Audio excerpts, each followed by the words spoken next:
सभी को जय मसीह की।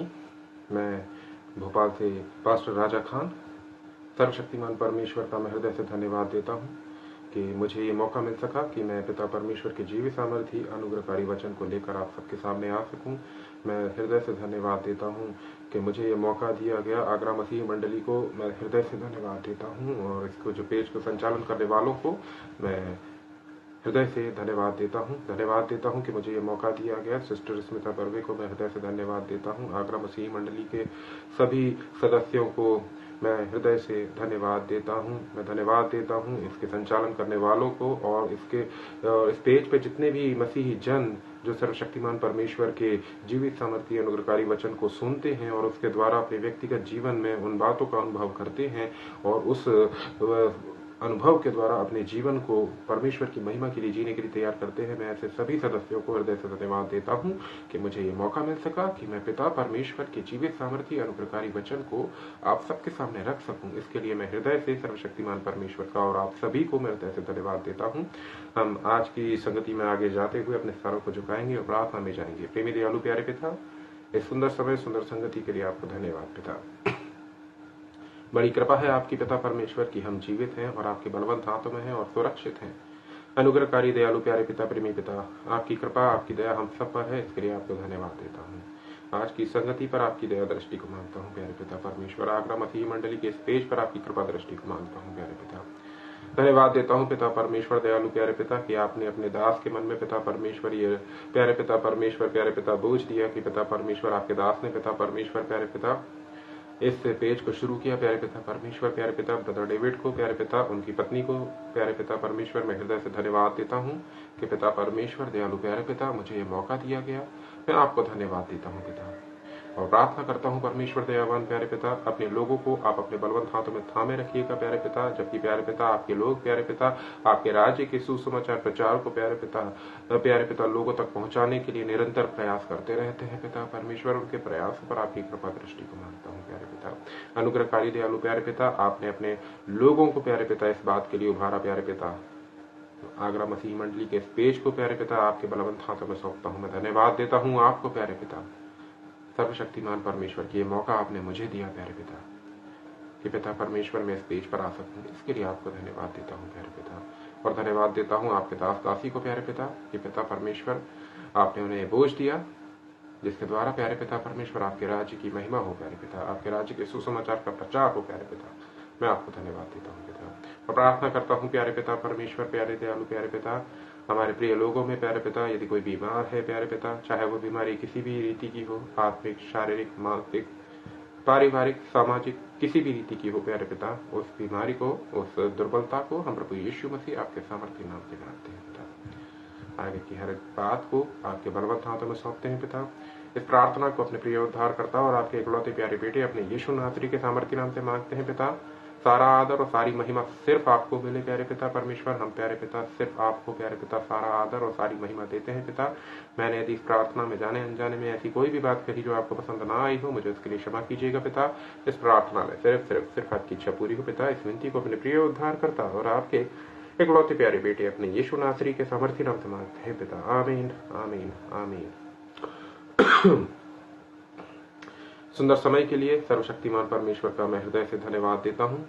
प्रेमी परमेश्वर हमसे प्रेम करता है और निरंतर वो अपने लोगों को इस बात के लिए तैयार करता रहता है कि उसके लोग निरंतर अपने जीवन में जिस भी रीति से हो सके वो तैयार रहें, अपने परमेश्वर के राज्य के सुसमाचार प्रचार के लिए तैयार रहें। और कलीसिया निरंतर अपने लोगों के द्वारा जो परमेश्वर अपने लोगों को उनके बीच में भेजता है, तो कलीसिया उन वचनों को सुने और वास्तव में परमेश्वर अपने लोगों से क्या चाहता है उसको व्यक्तिगत तौर पर समझें और परमेश्वर व्यक्तिगत तौर पर, सामाजिक तौर पर, पारिवारिक तौर पर जिस भी रीति से अपने लोगों को खड़ा करता है वे खड़ा हों और उसमें वे निरंतर आगे बढ़ते रहें। सर्वशक्तिमान परमेश्वर हम सबके साथ है।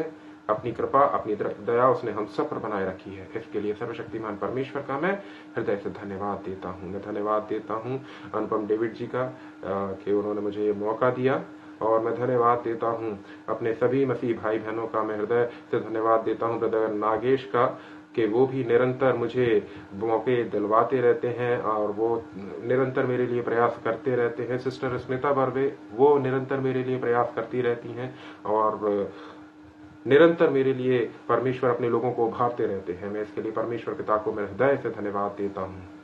आज का जो वचन पवित्र शास्त्र में से हमें मिलता है, जिसको मैंने आज आप लोगों के सामने रखने के लिए चुना है, वो दूसरा राजा उसका 4 अध्याय में पाया जाता है। बाइबल हमें इसमें यूं बताती है कि भविष्यवक्ताओं की चेलों की पत्नियों में से एक स्त्री ने एलिशा की दुहाई देकर कहा, तेरा दास मेरा पति मर गया और तू जानता है कि वह यहोवा का भय मानने वाला था, पर जिसका वह कर्जदार था वह आया है कि मेरे दोनों पुत्रों को अपने दास बनाने के लिए ले जाए। परमेश्वर का भय मानता था। एलिशा से वो स्त्री ने कहा कि जो तेरा दास मेरा पति है वो मर गया है और तू इस बात को जानता है कि वो परमेश्वर का भय मानता था। इसके बाद में भी एक बात और आती है कि वह किसी का कर्जदार था। तो मेरे प्रिय लोगों, बाइबल हमें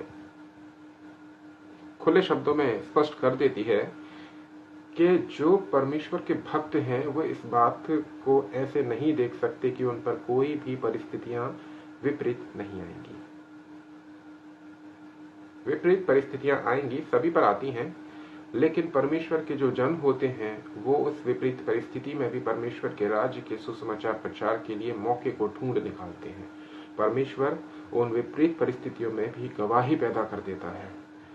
वो जो स्त्री है वो ये कह रही है कि मेरा पति तेरा दास मर गया और तू जानता है कि वो परमेश्वर का भय मानता था।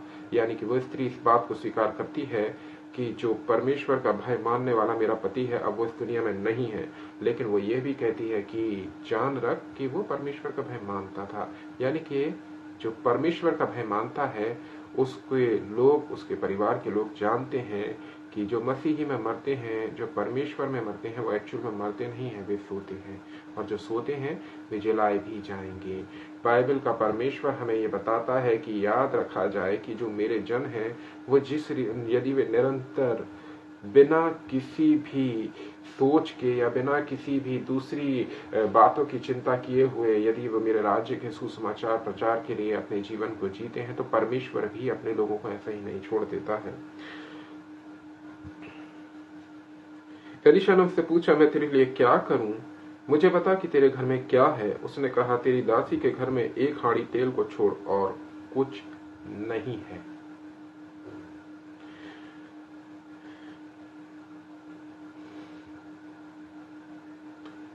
एलीशा के विषय में जब आप पढ़ेंगे तो इस बात को पढ़ेंगे कि उसने एलिया की आत्मा का दूना भाग पाया था।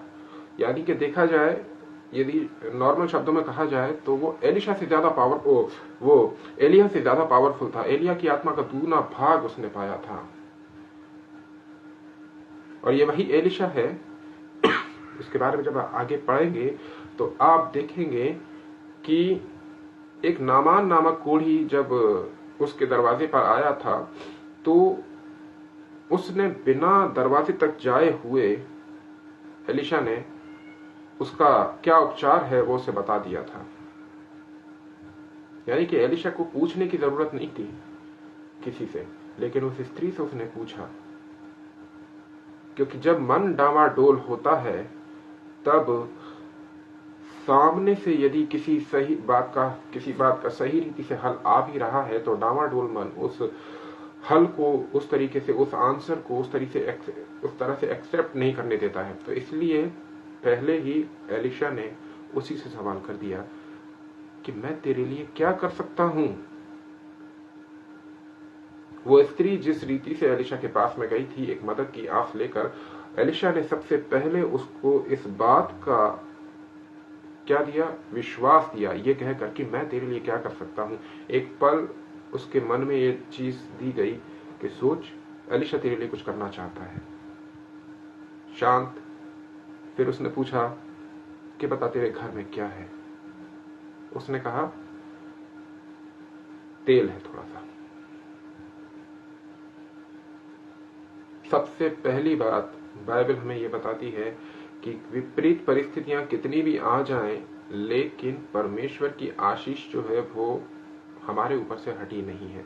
एलिशा ने पूछा, बता तेरे घर में क्या है। मैं यदि देखूं तो उस स्त्री ने पहले ये कहा था कि वो परमेश्वर का भय मानने वाला था। यदि वो परमेश्वर का भय मानने वाला था तो उस स्त्री का मन जो है इतना व्याकुल था कि वो उस बात में ये नहीं देख पाई कि परमेश्वर अपने लोगों को आशीषित करता है। इसलिए एलिशा ने उससे क्या कहा कि बता मैं तेरे लिए क्या करूं। उसने कहा, क्या है तेरे घर में। एलिशा ने जब उससे पूछा कि बता तेरे घर में तेरे पास में क्या है, तो उसने कहा कुछ तेल है थोड़ा सा बस। एलिशा की यदि व्यक्तिगत तौर पर देखा जाए तो एलिशा एक ऐसा व्यक्ति था, यदि वो राजा को सादा एक पत्र में कुछ लिख देता उस स्त्री के लिए कि देख राजा, मैं एलिशा हूं, मैं वही एलिशा हूं जिसके पास तू डर कर आया था, और परमेश्वर ने जिसके द्वारा मुझ एलिशा के द्वारा ही एक योजना तुझे बताई थी जिसके द्वारा तू युद्ध को जीता था, मैं वही एलिशा हूं। तो मैं ये चाहता हूं कि तू उस स्त्री के लिए कुछ उसकी जीविका का प्रबंध करे, क्योंकि इस स्त्री का जो पति था वो मर गया है और वो मेरा दास था, वो मेरा सेवक था। यदि एलिशा उस स्त्री को ऐसा कोई लेटर लिख के दे देता तो राजा उस लेटर को नकारता नहीं, मेरे प्रिय लोगों,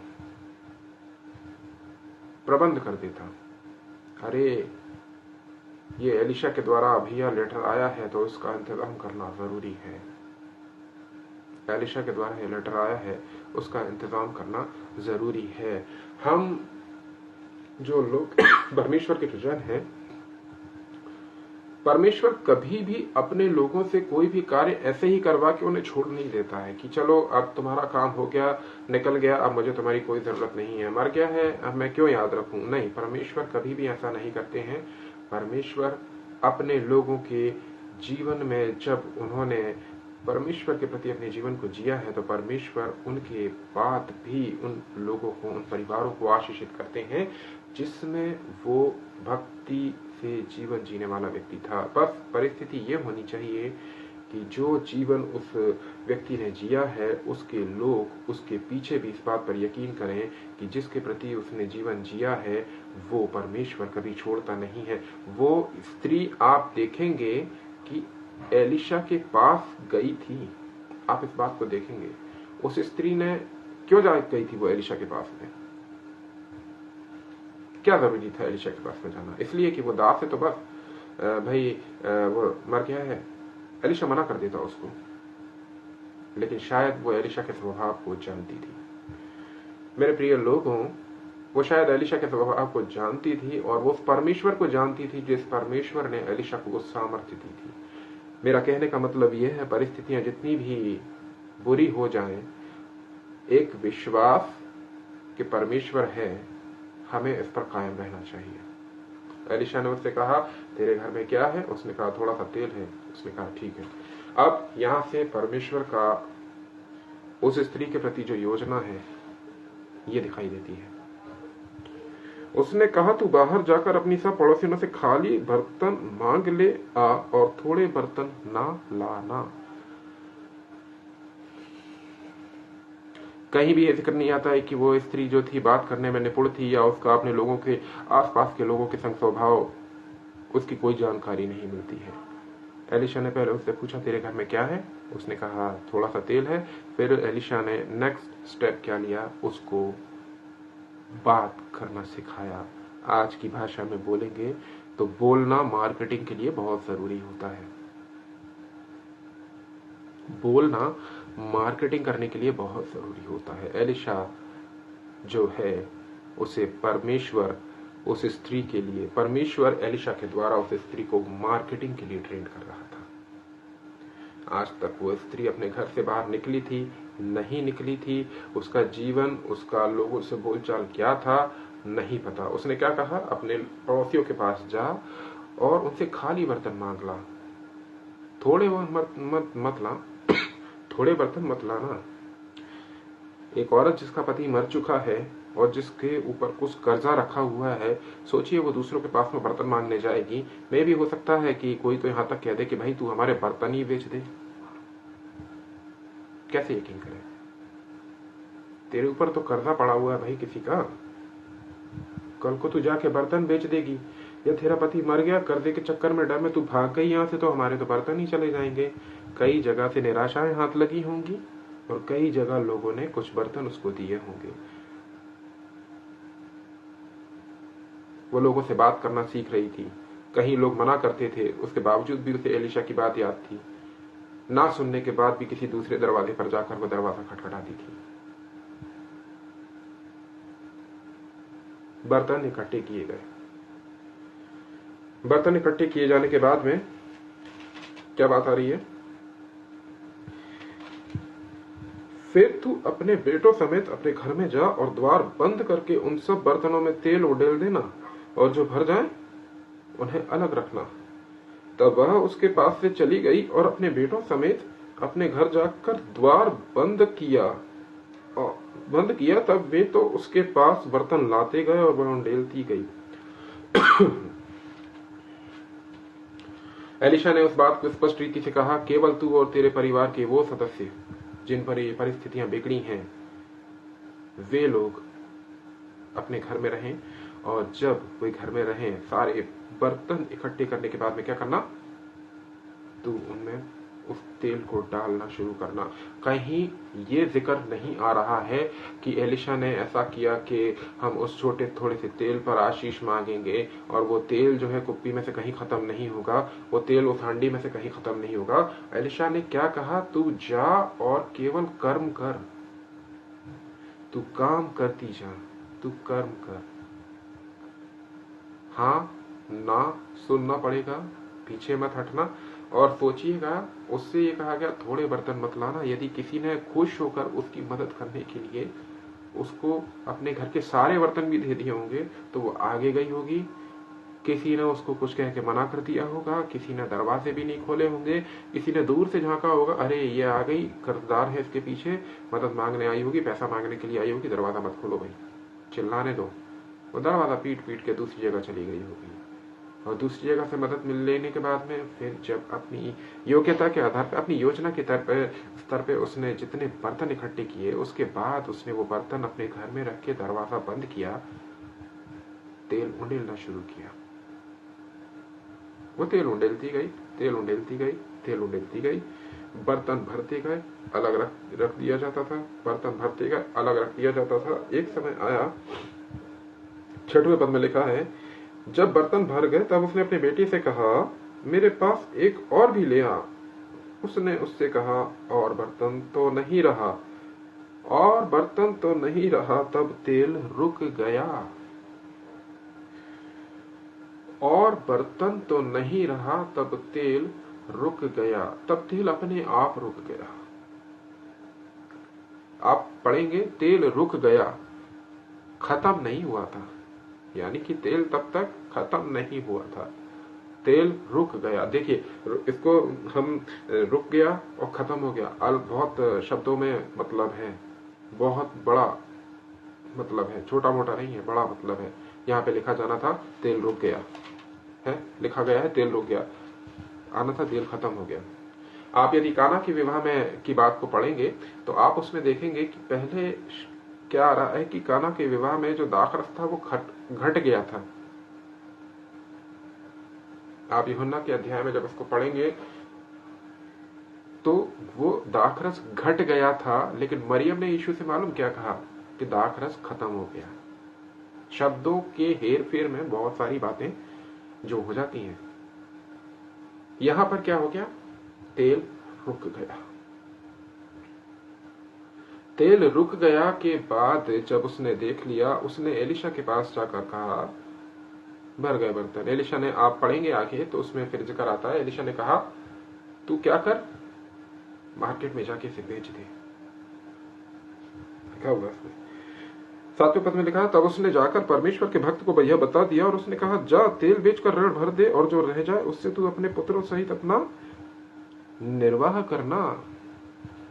एलिशा यदि एक पत्र लिखकर दे देता तो वो जीवन भर राजा की तरफ से कुछ मदद पाती रहती और शायद उसके बच्चों को उस राजा के घर में, राजा के महल में कुछ जॉब भी मिल जाती, लेकिन वो नौकरी सिफारिश की होती। वो नौकरी सिफारिश की होती। और परमेश्वर अपने लोगों पर ऐसे कोई भी दया दूसरों की दया में नहीं रखना चाहता। परमेश्वर अपने लोगों को खुद वो स्टेब्लिश करता है। एलिशा ने कहा तेल हो गया, पहला काम उसे मार्केटिंग सिखाई, लोगों से बात करना सिखाया। कई जगह उसका उत्साह तोड़ा भी गया होगा, कई जगह लोगों ने उसको मना भी किया होगा, कई जगह लोगों ने उसको ऐसे भी किया होगा कि गेट नहीं खोला होगा, उसका उत्साह टूटा भी होगा। लेकिन एक बात याद थी कि उसे क्या करना है, बर्तन लेते रहना है। फिर जब उसने बात करना सीख लिया, और बहुत से बर्तन थे, बहुत से बर्तन, इस बात को याद रखिएगा, बर्तन बहुत से थे, भरना शुरू किया होगा उसने। थोड़ा सोच के देखिए, यदि बर्तन वो भर रही है तो कहीं आधे घंटे में तो नहीं भर गए होंगे, टाइम लगा होगा। जिस हांडी में से वो तेल आ रहा था, जिसमें से वो तेल आ रहा था, वो अपने दिमाग को, अपने आप को एक जगह उसने क्या किया, तैयार किया और तेल को भरना शुरू किया। देखिए बहुत आगे की बातें हैं ये, बहुत मतलब गहन बातें हैं, गहरी बातें हैं कि उस तेल को भरते भरते में वो बहना नहीं चाहिए, ये भी देखना है। लेकिन क्या है, उसका जो फ्लो है वो फ्लो कंटिन्यूअसली मेंटेन रहना चाहिए। बच्चों का काम क्या था कि तेल भरने वाला है, दूसरा बर्तन तैयार करना है, लगाया, भरे हुए बर्तन को उठा के रख के आए, तैयार खड़े हुए हैं, वो खड़े हुए हैं तैयार, ये इधर भर रही है। और फिर भरते भरते में उसने क्या कहा, लेके आओ, दूसरा बर्तन लेके आओ। बोले खत्म, कोई बर्तन नहीं है। वो तेल बर्बाद नहीं हुआ, वो वहीं रुक गया। ऐसा नहीं था कि वो बह गया हो, वो वहीं रुक गया। एलिशा ने क्या कहा, बाजार जा। अब बाजार जाने का मतलब क्या है, जाते इस साथ तेल बेच देना है क्या? पहले दुकान भी तो देखनी पड़ेगी ना, जगह भी तो देखनी पड़ेगी ना, उस जगह तेल को रखने, उस जगह को देखना पड़ेगा ना जहां पर उसे तेल बेचना है। व्यापारियों से जाके उसने बात की होगी, अरे मान लीजिए यदि कोई वहां पर तेल का व्यापारी है तो वो दूसरी जगह उसको तेल क्यों बेचने देगा? शायद वो स्त्री ने और दुकान जगह ढूंढी होगी, फिर उस जगह जाके उसने दुकान रखी होगी।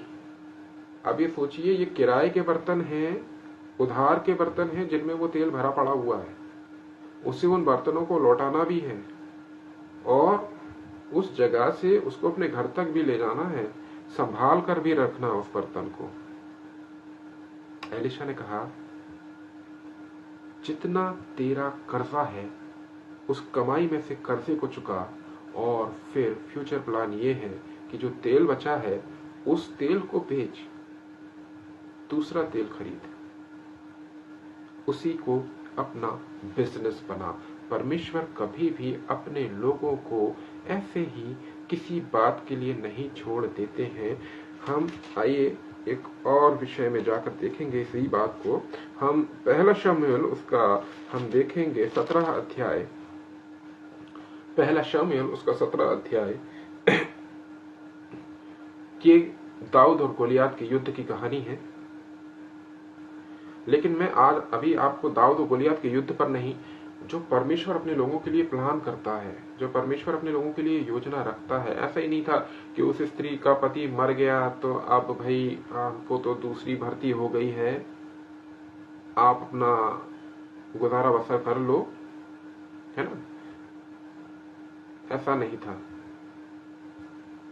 दाऊद के विषय में जब आप देखते हैं, गोलियात और दाऊद का युद्ध, परमेश्वर का एक भक्त जो योजना भी नहीं थी कि उसे युद्ध में उतरना है, उसकी कोई ऐसी प्लानिंग नहीं थी, लेकिन वो निरंतर परमेश्वर की उपस्थिति में रहने वाला भक्त तैयार था। आप देखेंगे 17 अध्याय का 23वें पद में लिखा है, वह उनके साथ बातें कर ही रहा था कि फलिश्तियों की पातियों में से वह वीर अर्थात गतवासी गोलियत नामक वह फलिश्ती योद्धा चढ़ आया और पहली किसी बातें कहने लगा और दाऊद ने उन्हें सुना। अभी मैंने आपको 23वां पद पढ़वाया, अब मैं आपको 16 पद पढ़वाऊंगा, जिसमें लिखा है, वह पलिश्ती तो 40 दिन तक सवेरे और सांझ को निकट जाकर खड़ा हुआ करता था। गोलियात 40 दिन से इस्राएल की सेना को ललकार रहा था और 40 दिन तक इस्राएल की सेना गोलियात अकेले से घबरा रही थी। लेकिन अब जो होना था वो कुछ और ही होना था। परमेश्वर का एक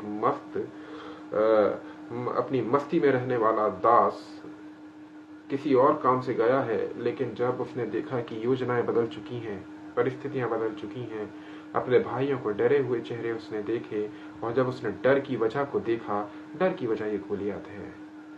बाइबल क्या बताती है? 26 और 22 पद में क्या लिखा है? 23वें पद में क्या लिखा है? वह उनके साथ बातें कर ही रहा था कि फलिश्तियों की पातियों में से वह वीर अर्थात गतवासी गोलियत नामक वह फलिश्ती योद्धा चढ़ आया और पहली किसी बातें कहने लगा, और दाऊद ने उन्हें सुना। इस बार दाऊद ने उन बातों को सुन लिया। अब देखिए, लोग डर रहे थे, उधर वो स्त्री टेंशन में थी। एलिशा के पास में आके वो अपनी टेंशन बता रही थी और एलिशा बड़े शांत मन से उसको सुन रहा था। देखिए, जो विचलित मन होता है वो कई बार अपने फायदे की बात को भी नहीं सुन पाता है। एलिशा ने इस बात का स्पष्टीकरण ऐसे दिया कि पहले उस विचलित मन की स्त्री की बात को सुना। एलिशा ने एक बार नहीं, बाइबल में एक बार नहीं 2 बार इस बात को अपने कार्यों के द्वारा रिपीट किया। यदि आप शूनेमिन वासी स्त्री के बारे में पढ़ेंगे, 4था अध्याय जो हम पढ़ रहे थे, अभी जो हम पढ़ रहे थे उसी के जब नीचे पढ़ेंगे तो वो शूनेमिन वासी स्त्री का भी जिक्र आता है। उसमें वो स्त्री का बच्चा जो था वो मर गया था और वो आशीष एलिशा के द्वारा ही परमेश्वर ने उसके जीवन में ठहराई थी। वो स्त्री जब एलिशा से मिलने के लिए गई तब वो विचलित थी, परेशान थी, और उसको गेहजी नामक एलिशा के एक दास ने उस स्त्री को एलिशा के पास आने से रोका था। लेकिन एलिशा ने क्या कहा? ये व्याकुल है, इसे मत रो, ये व्याकुल है।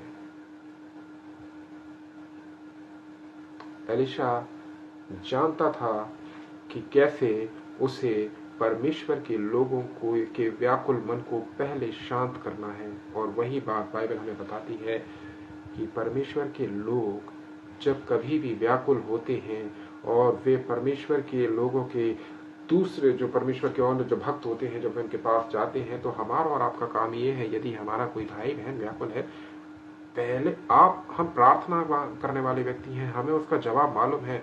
परमेश्वर ने हमारी प्रार्थनाओं में उस जवाब को दे दिया है कि देखो वो भाई अब है, परेशान है, मैं उसके लिए मदद करने के लिए तैयार हूं। फिर भी जल्दबाजी नहीं करना है, क्योंकि आप कहेंगे सामने वाला आपके पास अपनी परेशानी बताने के लिए आ गया, हमें पता चल चुका है आपकी परेशानी का जवाब क्या है, देखिए सुनिए हम आपको बताते हैं। वो कहेगा पहले मेरी बात पूरी सुन लो। इसलिए हम पहले हमने जो प्रार्थनाएं की हैं उसकी बात सुने, उसकी बात सुनने के बाद में अब हम आपसे कुछ कहना चाहते हैं। एलिशा ने क्या कहा? इसका मन व्याकुल है। और आप उसी पद में जब आगे और पढ़ते चले जाएंगे ना तो आप ये पढ़ेंगे, एक बात और आ जाती है, यहोवा ने मुझसे छुपा ही रखा, मुझे अभी तक नहीं बताया कि क्यों व्याकुल है ये। और यहाँ जब हम देखते हैं दाऊद के विषय में, जब गोलियात के चैलेंज को इस्राएली सेना के संग दाऊद भी सुन लेता है, गोलियात की चैलेंज को देखकर इस्राएली उसके कदकाठी देखकर घबरा रहे थे, लेकिन दाऊद जो था वो ना उसकी कदकाठी देख रहा था, ना उसके हथियार देख रहा था, वो केवल उसके शब्दों पर गौर कर रहा था। बाइबल क्या बोलती है? आपके और मेरे द्वारा बोले गए शब्द ही हमारे जीवन का आगे का आधार तय करते हैं। और दाऊद उसके शब्दों को ही ध्यान कर रहा था, अपने भाइयों के डरे सहमे चेहरे देख रहा था कि ये ही वजह है जिसकी वजह से मेरे भाई डर रहे हैं। लेकिन उसमें भी एक बात है, मैं आपको बताना चाहूंगा कैसे परमेश्वर ने दाऊद के लिए वहां पर कुछ गिफ्ट रखे हुए थे।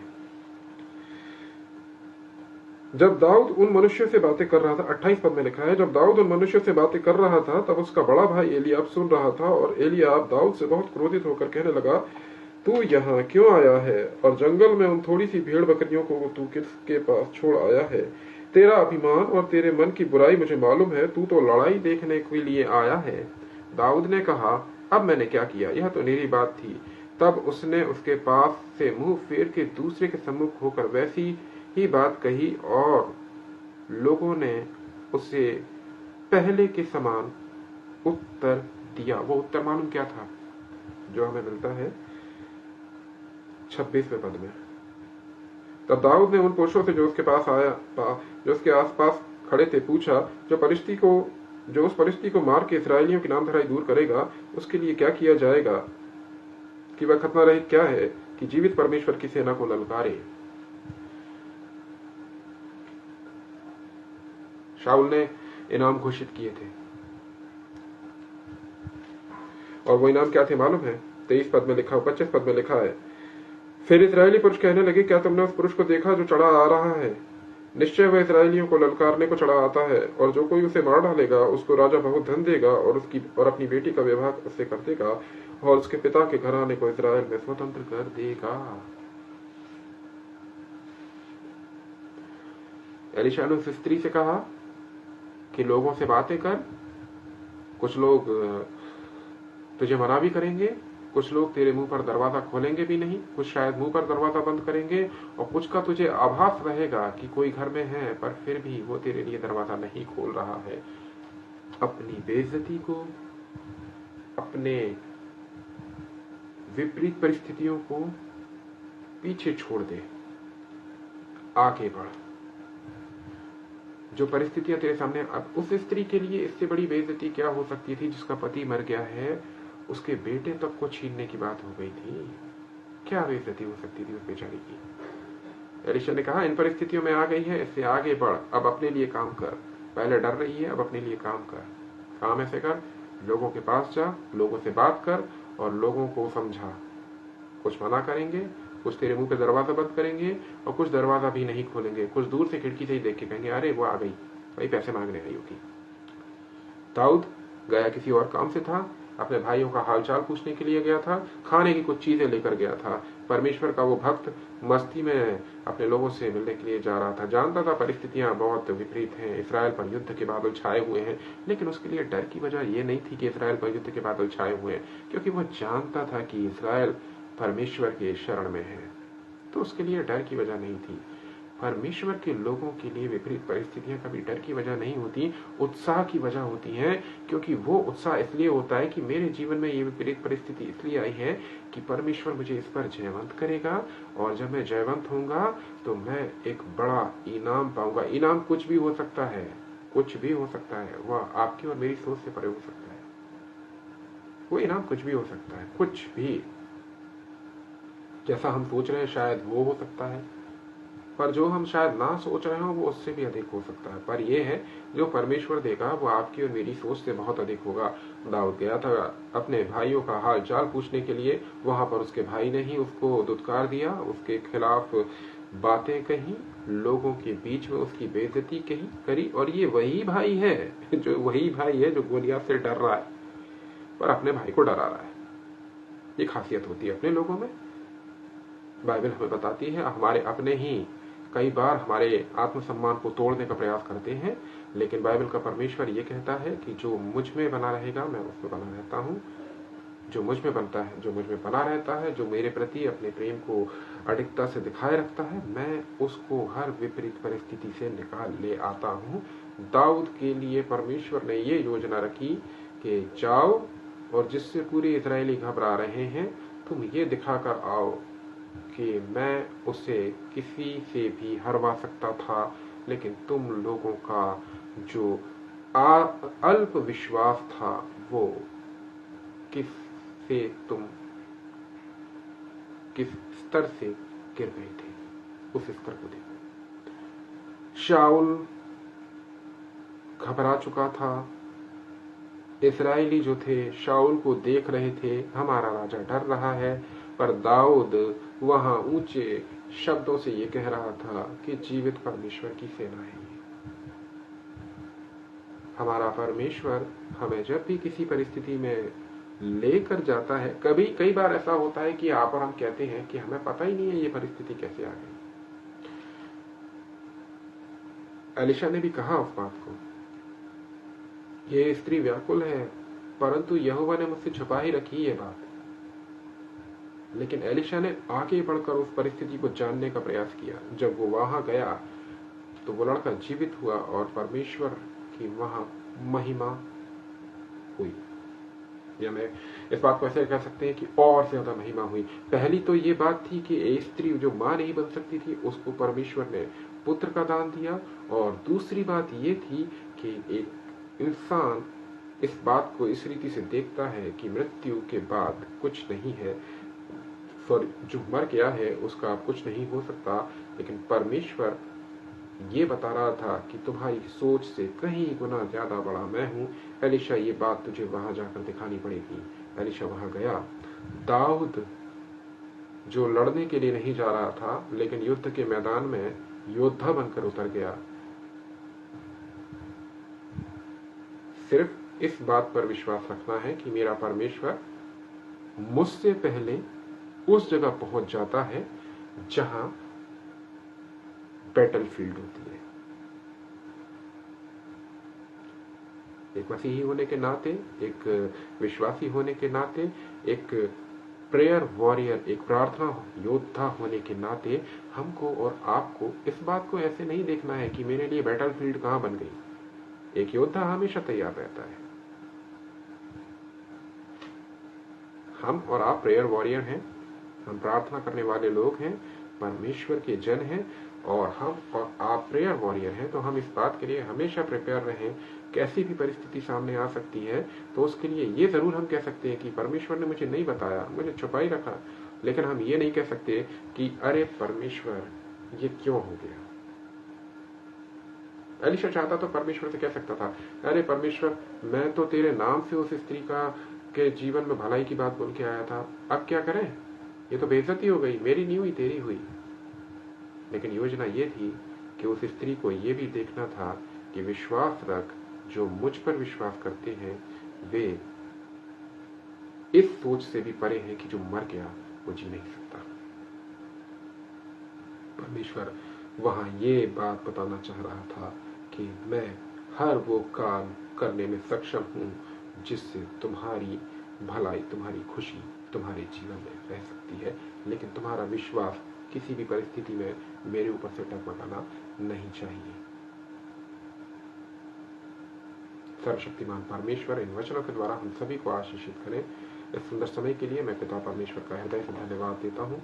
अनुग्रहकारी परमेश्वर हम सब पर अपनी कृपा दृष्टि बनाए रखें। सर्वशक्तिमान परमेश्वर को मैं हृदय से धन्यवाद देता हूँ। आप सभी को जय मसीह की।